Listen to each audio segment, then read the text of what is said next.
The night of my trial period before marriage with my fiancé Ethan, his childhood friend Chloe burst into our bridal suite in tears. Before I could even react, I saw him frantically lead her into the bridal suite and lock the door. No matter how much I called out, he refused to open the door. Not until I found the room's spare key. When I opened the door, I saw him and Chloe lying comfortably naked on our wedding bed. He seemed completely unfazed by my questions. I sneered, took out my phone, snapped a photo, and sent it to his WhatsApp family group. You either return my dowry, or find me a more suitable partner. The photo went into his WhatsApp family group. In just a few minutes, countless messages flooded in. Grace, this is Ethan's fault. Come back tomorrow, and I'll give him a good talking to. We'll still be family, you know. Listen to your mom. First unsend the message in the group, and I'll handle this. Eleanor was beside herself with anxiety, constantly sending me messages trying to dissuade me. Seeing that I didn't reply, she called. Eleanor was my mom's best friend, a senior who had watched me grow up, and she was always incredibly good to me. I thought it would be rude not to answer. After 2 seconds of hesitation, I picked up. But before I could speak, Ethan, still lying on the wedding bed, slowly spoke again. Chloe can't be without me. Tomorrow, prepare a room for her at home. She'll be living with us from now on. Then, as if he'd just remembered something, he added in an indisputable tone, from now on, I'll put Chloe to sleep first before returning to our room at night. You're not to bother her about this. If you can't even tolerate her, there's no need for us to have a trial period before marriage. Ethan leaned back against the headboard, looking calm, but his eyes held a sharp glint as he looked at me. His words felt like a stinging slap across my face. No one knew I had harbored a secret crush on him for 10 years. When I first learned as the subject of the arranged marriage, I was so happy I couldn't sleep all night.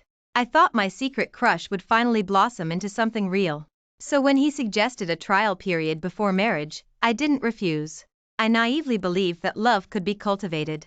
I thought that if I tried hard enough, he would eventually truly love me. But I never imagined that on the very first night of our trial period before marriage, I would witness such an absurd scene. A bitter, angry taste spread boundlessly in my heart.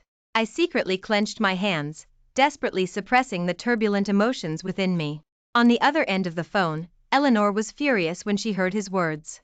She roared, Ethan, are you even human? How could you say something like that? What do you take Grace for? In an instant, her voice echoed through the quiet room. Chloe's face instantly turned pale, and she scrambled off him in a panic, tears of grievance constantly streaming from her eyes. Ethan froze for a moment, then reacted by pulling her into his arms, glaring at me with wide eyes, and scolding, Grace, how dare you call my mom to complain? Grace, if you didn't want to live here, you could have just said so. Why did you have to complain? Are you trying to cause a rift between Ethan and his mom? How is that any different from a troublemaker destroying a family's harmony? Chloe's eyes were misty, but she spoke to me with a stubborn expression. Ethan looked at her with heartfelt tenderness, carefully wiping away her tears and comforting her in a low voice, like soothing a child. Don't be afraid, I've got you. No matter what my mom says, I'll always be by your side. Listening to his words, the little remaining hope I had for him completely vanished. Just then, my phone chimed with a message. I looked down. I'm self-disciplined, have never had a girlfriend, and don't engage in inappropriate flirtation with the opposite sex. Do you think I'm suitable to be your partner? The person who sent that message was William, uncle, who was only 5 years older than Ethan and had been busy with his career abroad for years. The marriage between my family and the Hayes family had been arranged by our grandfathers. My father once let me choose, the mature and steady William, or the impulsive young Ethan he didn't care for. At the time, I was captivated by Ethan's spirited, youthful demeanor. I chose him without hesitation. But thinking about it now, whether I liked him or not no longer seemed so important. After a moment of thought, I replied to his message, all right, when are you coming back? He seemed to have been waiting for my reply. The second after I sent the message, he quickly replied, in half a month. As if afraid I would misunderstand, he hastily added, I'm moving my business focus back to the US. Give me half a month. I quietly replied with a Unexpectedly, Ethan had already walked over to me without me noticing. As soon as the message went through, he furiously snatched my phone and slammed it to the floor. Grace, why aren't you speaking? Did hit a nerve? Or do you want to complain to my mom again? When he looked at me, there was none of the tenderness he showed Chloe. Only obvious disgust and impatience. Just like when I first went to his house to play as a child. He had looked at the dirty Chloe with disgust and tried to drive her away. He had even shouted, "You're filthy. Get out. My home doesn't welcome you." He had been angry only because Chloe had accidentally bumped into me while serving tea, ruining my delicate, beautiful princess dress. Let me tell you, Grace, if you truly want to marry me, you need to get rid of your malicious intentions and take good care of Chloe. Otherwise, I won't marry you. I looked up at him coldly and said calmly, "Fine. Then our trial period before marriage ends here." Ethan seemed surprised by my words, and a flicker of disbelief crossed his eyes. But quickly, he scoffed disdainfully, "UTH. Think I'll care about you if you play mind games? Don't be ridiculous. If it's over, it's over. Do you think I'm desperate to be with you?" With that, his face darkened, and he pointed towards the door, saying coldly, "This is my house. Get out." I gave him a deep look. Said nothing more. I turned, picked up my unpacked suitcase, and walked out the door. However, the moment I closed the front door, his furious roar drifted from inside the house, "Get out. If you leave, don't ever come back." After my mom told me that the arranged marriage was set, she took me to the Hayes family to discuss the wedding. Ethan sat slouched on the sofa, looking at me with indifference. As the two families brought up the marriage, he slowly began to speak. He said, "I find it tiresome. No wedding ceremony, just registering our marriage is enough." I didn't like complicated weddings either, so I agreed. He then said, "Your family's dowry cannot be more than my family's engagement funds. That's our Hayes family rule. If you're going to be my wife, you have to follow it." My mom was already worried I'd be bullied if I didn't have enough support after getting married, so she had prepared a generous dowry for me. So, after some thought, I agreed. Finally, he said, "I'm not fully committed to marriage yet. Let's have a trial period before marriage for 3 months. If it works out, we'll get married." I thought his idea was responsible for our future. I still agreed. But I never imagined that my continuous concessions would only make his gaze grow more disdainful. He asked me, "Grace, are you really that desperate to get married?" I wasn't desperate to get married. I just wanted to marry the person I loved. That day, I really wanted to tell him. I had loved him for 10 years. Marrying him had become my greatest wish. It was my mom who stopped me in time.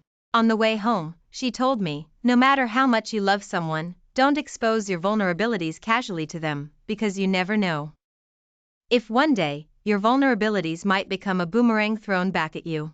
She said, "No matter how much you love someone, you must maintain your self-respect." I carried my suitcase home. My parents were surprised to see me, constantly asking why I was back so late. I didn't hide anything and showed them the photos I had taken. My mom's face turned pale, then flushed, as she saw the absurdity in the photos. She exclaimed, "I'm going to the Hayes family right now. I demand an explanation from them." I shook my head, extending my hand to stop her. "Forget it, there's no need to do anything meaningless. Besides, he's not the only single man in the Hayes family, isn't there, Uncle? If I couldn't be his wife, surely I could be his aunt." My dad clapped his thigh excitedly when he heard this. He kept praising me, saying I was amazing. He had always thought more highly of William than Ethan. A few years ago, he had even gotten drunk at a banquet and insisted on becoming sworn brothers with William, but had mercilessly refused him. My dad had remembered it ever since. That night, I slept soundly at home. The next day, Eleanor personally sent someone to invite me and my parents to the Hayes family residence. They wanted to apologize for what happened the night before. After all, we were still going to be family with the Hayes, and there was no need to make things too awkward. So, we arrived on time for the appointment. Unexpectedly, as soon as we entered the Hayes house, we heard the ruthless sound of a whip from inside.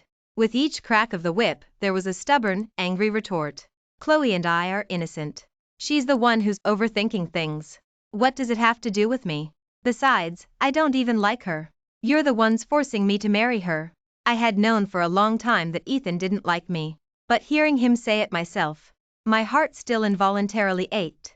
Entering the room, I saw Ethan's back covered in crisscrossing whip marks. He knelt miserably before Grandpa, who sat in the center. Seeing us arrive, Grandpa quickly reined in his anger and invited us to sit. "My dear in-laws, you've arrived just in time. We can discuss the wedding now." "What wedding?" I already said, Grace can't accept Chloe, so I won't marry her. Ethan stubbornly lifted his head, his eyes still filled with disdain as he looked at me. Grandpa gave him a meaningful look and continued, regardless of your agreement, Grace will always be a Hayes family daughter-in-law. Before he could finish, a scornful laugh echoed through the large living room. Ethan straightened his back, his indifferent eyes showing callousness. He repeated, even if you force me to marry her, I won't fall in love with her or live a good life with her. Perhaps I had heard such words too many times. So this time, they didn't sound as harsh. I met his gaze coldly and calmly said, funny, I won't like you or live a good life with you either. At these words, Ethan's body visibly trembled slightly.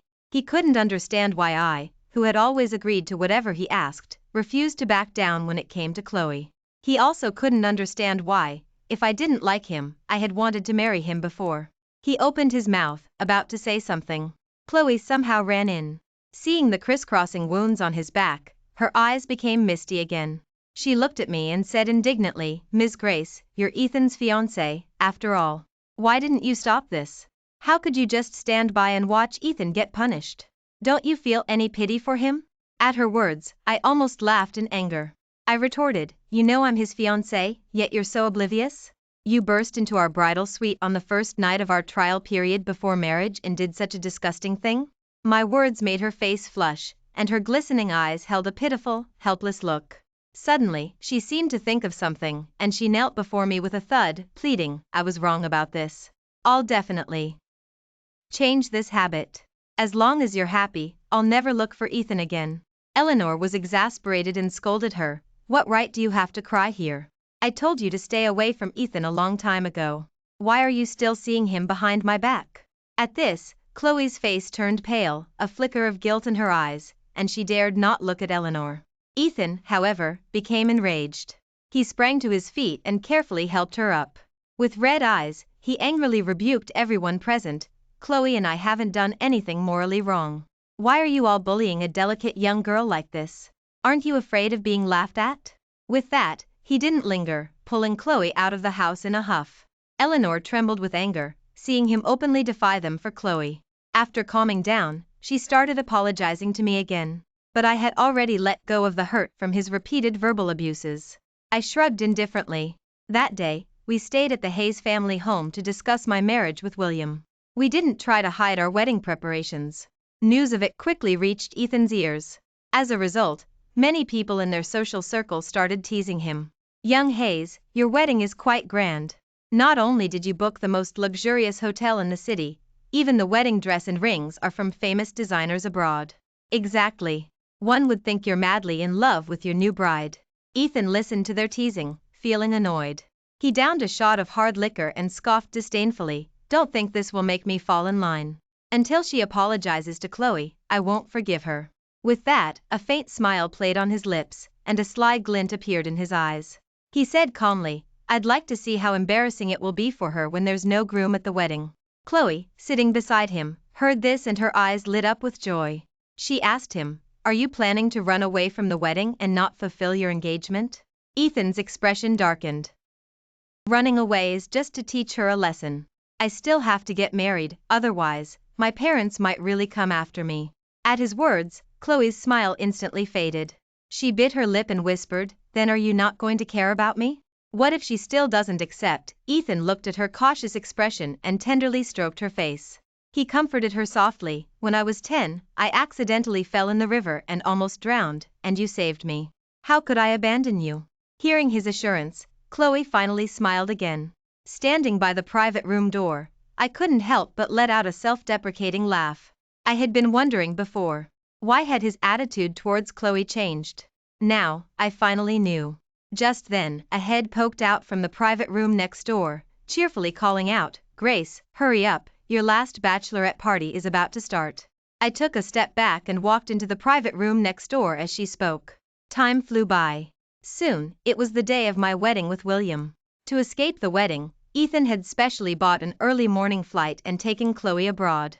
He even sent me a message moments before the wedding was to begin. Grace, until you realize your mistake, I won't return. Go ahead and enjoy your wedding without a groom. I smiled silently, pulled the man next to me close, and took a photo. I sent it to him. and said, "Nephew, have fun abroad. Uncle and I will be waiting for you to come back and offer us a formal welcome." On the other side, Ethan, who was waiting for me to frantically call him, saw my message. He was instantly dumbfounded. He repeatedly zoomed in on the photo, not missing any detail. He read my message word by word, but he still couldn't accept it. How could this be? Grace wants to marry me. How could she be with Uncle? Impossible. He believed this was a trick I was playing to force him to return. He contemptuously put his phone aside. But his heart couldn't settle down. Chloe, now in a striking bikini, gracefully bounced over and asked curiously, "Ethan, what are you looking at?" Ethan was pulled back from his thoughts by her voice.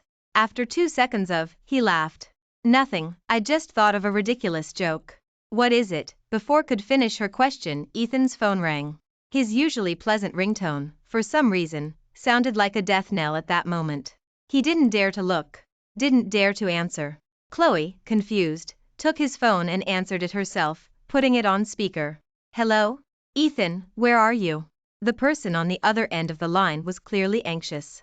Ethan's heart sank, but he still pretended to be lighthearted. "What's up?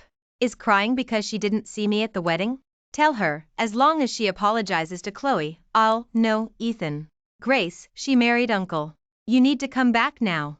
At these words, he felt as if he'd been struck by lightning. His ears buzzed, and it took him a long time to come back to his senses. "Hello? Ethan, did you hear me? If you don't come back now, you'll really have to call her aunt." The 2 words, aunt, stung his eyes.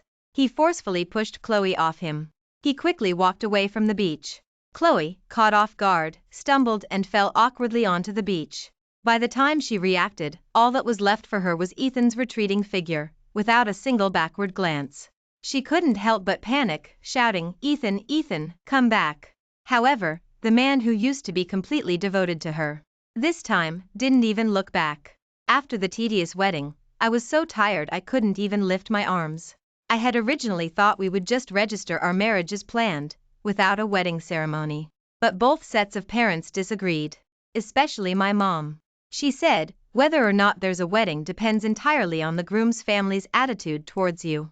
Ethan's attitude was simply improper. He had no intention of marrying you, which is why he kept making things difficult." "But, have you ever considered? You are your father's, and the apple of my eye. With us as your strong support, why would you let yourself be so humble?" Holding a wedding ceremony wasn't just about having a lively event. It was also to let everyone know that I was a legitimately married daughter-in-law of the Hayes family. Recalling what my mom had told me that day, I couldn't help but sigh softly as I sat in front of my vanity. "What's wrong?" As I sighed, William happened to push the door open and enter. He was refined and handsome, with his black suit jacket draped over his arm. His posture was straight and tall, and his face, faintly flushed, bore a gentle smile. Yet, he exuded an air of untouchable elegance. I froze for 2 seconds, then shook my head. "Nothing, I just didn't expect to get married so quickly." According to Ethan's previous plan, the wedding wouldn't have happened for at least another 6 months. However, under William's arrangements, I was married in just half a month. William's eyes were deep, his smile holding some deeper meaning as he softly said, "I thought you were sad that you didn't marry the person you loved." For some reason, when he said that, I detected a hint of vague grievance and self-mockery in his tone. That's impossible. What I had always wanted was absolute favoritism. I could accept Ethan temporarily not loving me, but I could not accept him having complicated relationships with other women. I didn't want a miserable life constantly fighting for my husband's attention. That's why, when I saw William's self-recommendation, I agreed to this marriage. "Why impossible? Didn't you like him very much?" William's expression was tense, with a subtle hint of nervousness. I found it rather amusing, and countered, "If you saw your fiancé doing something so disgusting in another man's arms, would you accept that? A man who isn't clean is no different from discarded trash." William was stunned at my words, and obvious disgust flashed across his face. Then he smiled, his clear dark eyes filled with earnestness. "Indeed, I would not accept that, Miss Grace. Please guide me in the future." I frowned, correcting him, "It's not Miss Grace, it's Mrs. William." William's smile deepened. His voice filled with gentle affection. "All right, Mrs. William, please guide me. Our marriage was for a lifetime, involving not only agreements between the older generations but also business collaborations between our two families. Divorce was not an option. So we didn't hold anything back. After a night of abandon, I was too exhausted to lift my hands in bed. William, however, was refreshed and even went for a morning run. While he was out for his run, I prepared to go back to sleep. But unexpectedly, just as I closed my eyes, I heard a hoarse shout from downstairs, "Grace, get out here." The familiar voice jolted my heart. I pushed my tired body up and walked to the balcony. "Grace, you clearly said you would marry me, but then you turned around and hooked up with Uncle. Don't you think you owe me an explanation?" His eyes were bloodshot, and he furiously pounded on the front door. The house we were living in was a bridal suite William had specially prepared. It was close to the office, making my commute convenient. But his uncontrolled shouting and criticizing me like this could easily be overheard by people from the office. My anger flared, and I quickly changed clothes and went downstairs. Unexpectedly, as soon as I reached the ground floor, the housekeeper had already let him in. As soon as Ethan saw me, he strode towards me. "Grace, you must explain yourself." His eyes were red-rimmed, and his face showed extreme fatigue. He was still wearing his casual beachwear. He had been asking for William's address ever since he landed. Once he knew the location, he rushed over without delay. On the way, he kept deceiving himself, believing that the marriage was a setup I created to trick him into coming back. But seeing me walk down from upstairs, he could no longer deceive himself. I faced him impatiently. "What's our relationship? Why do I owe you an explanation?" "Oh, no, we do have a relationship now. I'm your aunt." "You, what kind of aunt? I don't recognize it." Ethan angrily interrupted me, yelling loudly, "You were my fiancé, but you married Uncle." "Grace, how shameless can you be?" Hearing this, I trembled with anger. Initially, he had said he didn't like me and was forced into the arranged marriage by his family. Now that I wasn't marrying him, I was suddenly shameless? Why did he get all the good reputation while I had to bear the bad? My face turned cold, and I raised my hand, slapping him hard across the face, saying coldly, "Ethan, if you don't know how to speak, your aunt here doesn't mind teaching you." My mom was right. I wasn't bad, and I hadn't done anything wrong. Why should I be bullied by him? Ethan, dazed from the slap, was slow to react. His eyes looked at me with disbelief. You hit me? So what if I hit you? Is it against the law?" I straightened my back, adopting the stance of a senior, and reprimanded him. "As a junior, you barged in uninvited early in the morning, yelling outside and ruining my reputation, and acting imperiously towards me inside. Tell me, do you deserve to be hit?" "Grace, you..." His eyes, full of anger, glinted with unwillingness. Then, as if he thought of something, he lowered his stance and said softly, "All right, I don't need your forgiveness anymore. I'll even give you the wedding you want, as long as you come back with me." "Are you crazy?" I looked at him with an exasperated expression. "You don't actually think Uncle and I had a fake wedding for your sake, do you? Don't flatter yourself." My words struck him hard. He still refused to believe that I had become his aunt. "Then what? You and Uncle have no emotional foundation, and you haven't interacted much. You couldn't possibly marry him." "Why not? He's better than you, more handsome than you, and more responsible than you. If I could choose someone like you, why couldn't I marry him?" "Grace, you..." Before he could finish, a commanding, deep, and steady voice came from the doorway. "Ethan, calling your elder by name, is that your upbringing?" William had returned without me knowing. Dressed in black athletic wear, he stood tall and straight not far away. His cool, handsome face held a chilling pressure. Ethan trembled suddenly, and a hint of fear entered his eyes.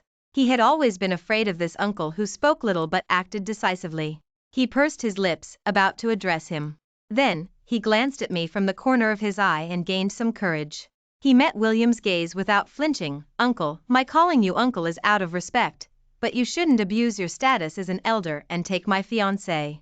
Facing his accusation, William showed no emotion on his face. He simply said a faint, "Oh." Then he retorted, "Are you two engaged? Did you provide the engagement funds? How do you prove she's your fiancé?" Before, my family had proposed hosting an engagement banquet several times before the trial period before marriage. But he had impatiently rejected them, saying, "You might not even pass my test, so why have an engagement banquet? If it doesn't work out, people will laugh." Even for the engagement funds, he said he wouldn't give them until the moment the marriage was finalized. So now, facing William's triple question, he stammered, unable to say a word. He knew he was in the wrong, but he still stiffened his neck and said, even though those things aren't in place, our family has recognized her as my fiancé. You're completely immoral for snatching her. Hearing this, I couldn't help but sneer. He had been so eager to get rid of me, like a burden. Now he was desperate to make me go with him. Was I really that worthless? Enough, Ethan. Regardless of our past relationship, I am now Uncle's lawfully wedded wife. We didn't steal or SNA. TCH anything. You have no right to criticize us. I'm tired and want to rest. If you have nothing important to say, please leave. I let out a lazy yawn and turned to walk upstairs. Ethan tried to follow, but William blocked him.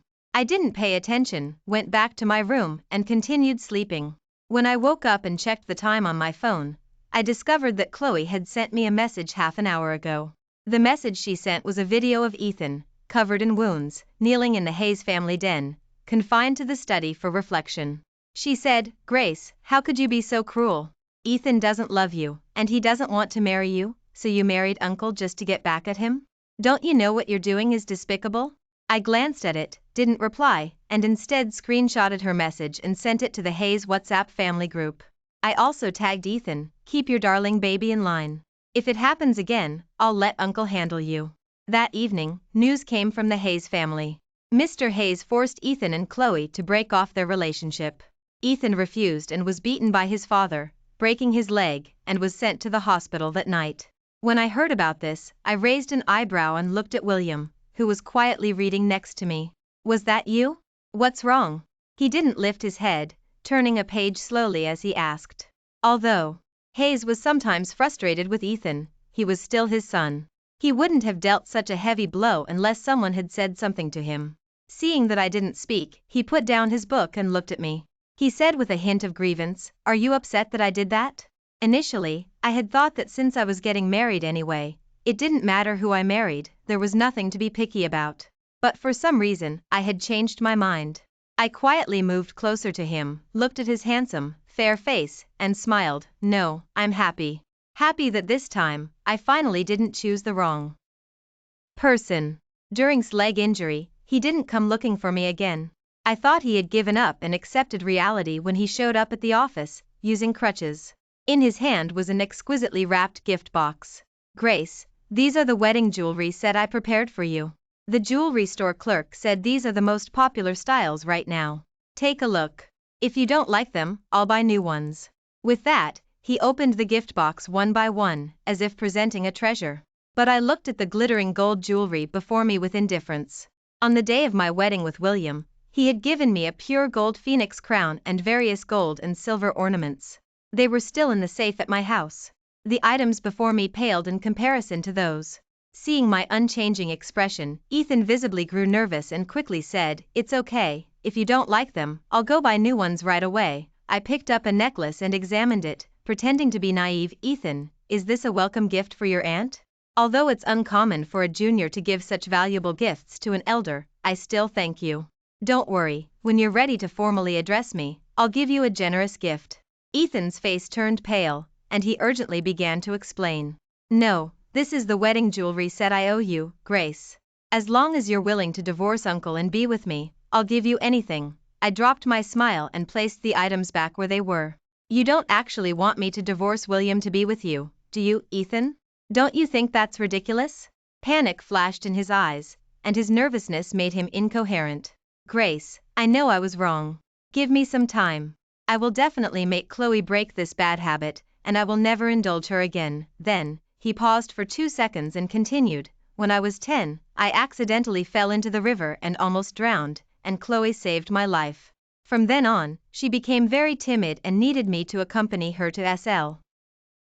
Which is how she developed this bad habit. Aside from that, I've had no other contact with her. Chloe and I are truly innocent. Hearing this, I was momentarily taken aback. A long-forgotten memory unconsciously flashed through my mind. When I was 8, someone fell into the river. I anxiously called out from the bank, but no one passed by. Left with no choice, I found a bamboo pole and held it out, trying to pull the little boy out of the river. But unexpectedly, he struggled uncontrollably out of fear. Not only did I fail to pull him up, but I also nearly fell in myself. Just as I thought I was going to die, a figure quickly swam towards me. When I woke up again, I was already in the hospital. My mom, seeing me awake, hugged me in fear and burst into tears. At that time, my dad was also secretly wiping his tears, mumbling, "Thankfully, that Hayes boy was there, otherwise if something happened to you, how would your mom and I live?" Due to the shock, I had a high fever and convulsions. After a full recovery, I completely forgot about it. If he hadn't brought it up now, perhaps I would never have remembered it in my lifetime. So, it was William who saved him back then. A sudden urgency rose within me. I wanted to find William and ask for clarification. But once I calmed down, Ethan was still babbling in my ear. Full of impatience, I interrupted him directly. "Are you out of your mind? Why didn't you consider that when you were 10, Chloe was only 8? How could she have pulled you out of the river by herself?" If I wasn't mistaken, the person who saved him was William. I looked at him as if he were an idiot. Ethan was stumped by my question, freezing in place. He tried to refute my words, opened his mouth, but couldn't think of anything to say.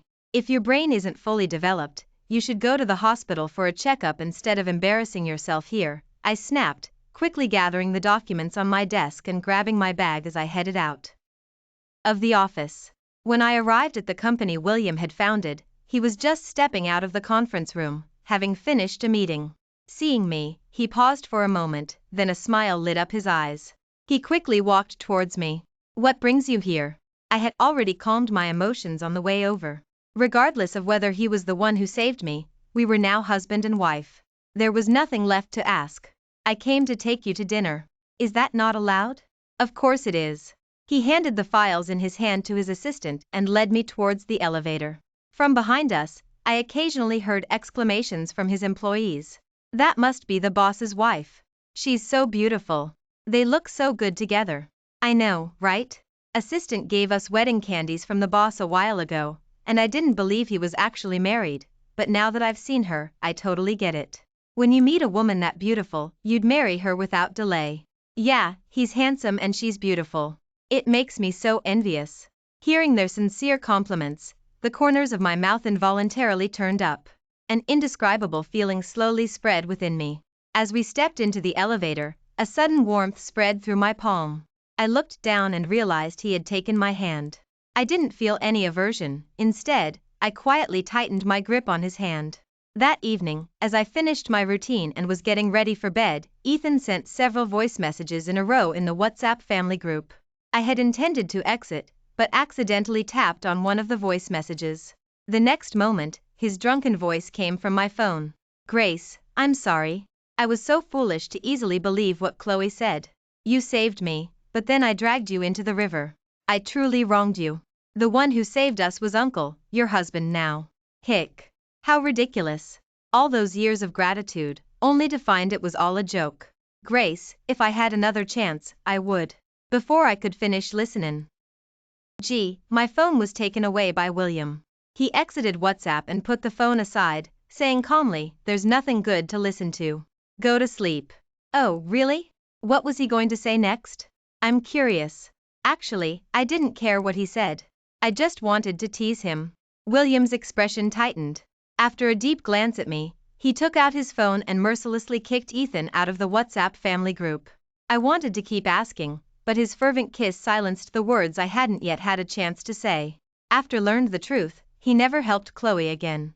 No matter how much she cried and begged for forgiveness, he never believed her words again. Chloe's parents, seeing that she had no more use for her, quickly arranged a marriage for her and married her off quickly. As for Ethan, he somehow managed to anger William, who promptly had him sent abroad. It wasn't until the 1-month celebration for our baby that he sent a custom-made charm for the baby's well-being and a letter. That's when I learned that what he had been about to say was, "If I were given another chance, I would never easily give you away to someone else." It was just a pity that there are no what-ifs in this world.